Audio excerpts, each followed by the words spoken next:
There was always time to squeeze in a game of baseball or something was going on, whether it was pole vaulting or whatever. But we had time for relaxation. Sundays we just had to take care of the animals. There was no outside work, so we had Sundays to play and enjoy ourselves. Did you have a hard time fitting in the homework, or no? You just finished your supper and got at it. But I don't think we had the homework that the kids have today. We had probably a couple of assignments, that maybe one in math that we called arithmetic then, and maybe something on history.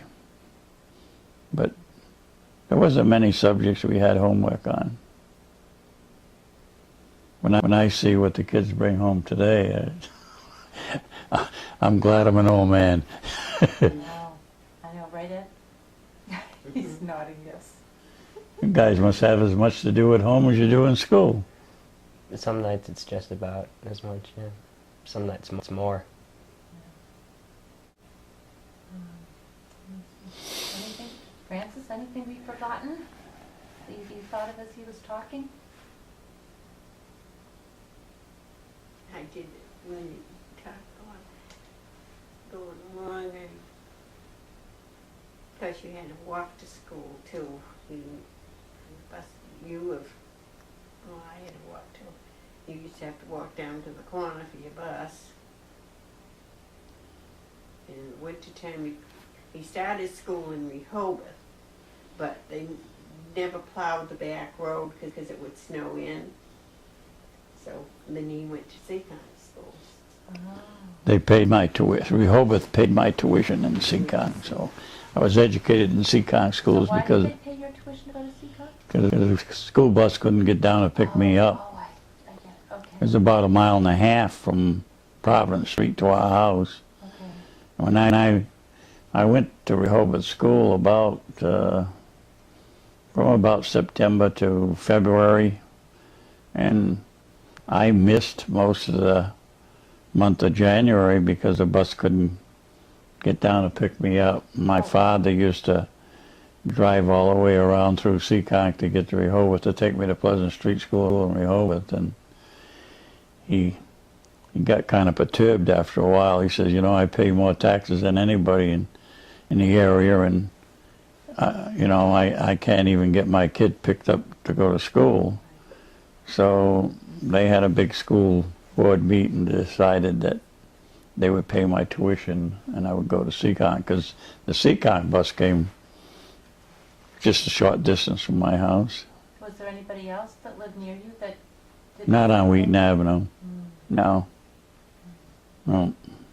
So you went to Seekonk then the rest of your school career? Pardon? You went to Seekonk all the way through then to Yeah. high school? Yep.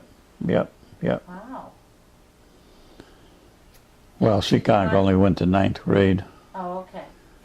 And then You had to go to East then Providence. You had to choose where you got. But I left school, and at that point, it was during the war. My father didn't have any help on the farm, so I left school to work on the farm. And then I was about to go into service. I already had my papers to go to Attleboro to report for duty, and the war ended. Oh, lucky you. Exact time, about, I don't know, maybe a week before I was scheduled to leave. Wow. So that saved my neck there. Yeah. So how old were you when you left school then? 9th grade? Yeah. Yeah. Yeah, I was about 15, I guess. Uh-huh. Yeah. Yeah. Yeah. From what I hear, that was fairly common during that era of World War II. Yes. That, Yeah. you had to because, you were needed. Oh, my sister had a fit, and my brothers all were mad with my father, but I was glad I went to get out of school. Yeah. Yeah, you were lucky. The kids, most of the kids I went to school with went as far as the 8th grade. When they graduated, a lot of them didn't go back on to school. Yeah, someone we interviewed though said, I turned out okay. I think it was Nanny. Uh, I turned out okay. See, Nanny came from South Rehoboth. Yeah, yeah. So, well, that's good. That's good. Education on the job. Right. Right. And it must feel kind of good to know that your family is continuing the Yeah, farm. yeah. And it's still successful. I would think that would feel good. Yeah, what helps them immensely is these new farmers markets, Uh-huh. because they're able to get the retail price for their crops. Now, when you say farmers markets, do you Oh, like mean every farm stands or? No, what they are is Rehoboth has one at the Anawan School on Sundays. Anawan School on Sundays, Marie and Richard. Oh, okay. Oakdale Farm. Yes. They go and they set up tables and stuff with all their vegetables on it, and they sell it right there. Right.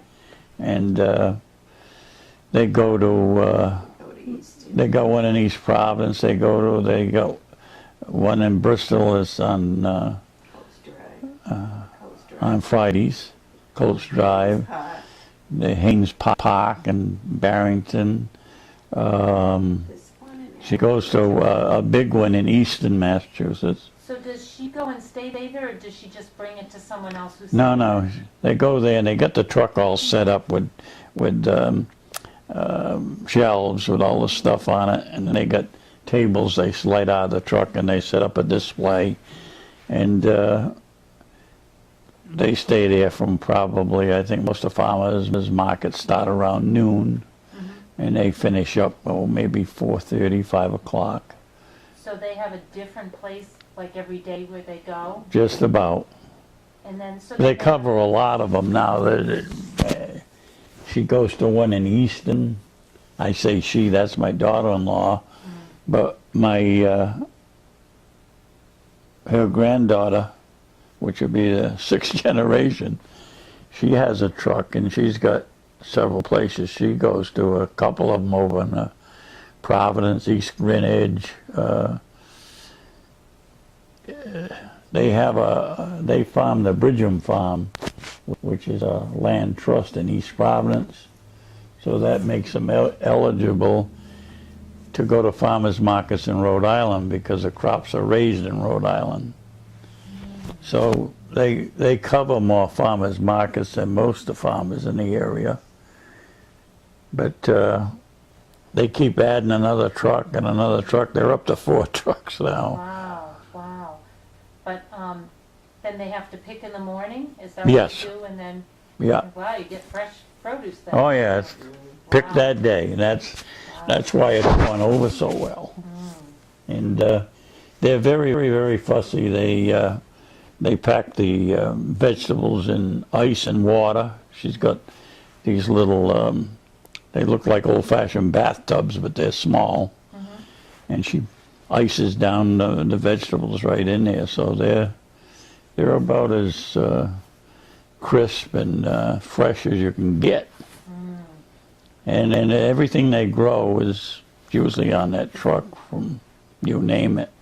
And they've changed their farming, where we used to raise mostly large crops, butternut squash, potatoes, a lot of sweet corn. Diversified now. We raise carrots, beets, cabbage, lettuce, just about everything. Asparagus. All small vegetables. All small. Asparagus. Yesterday I helped load some asparagus. And Still, that's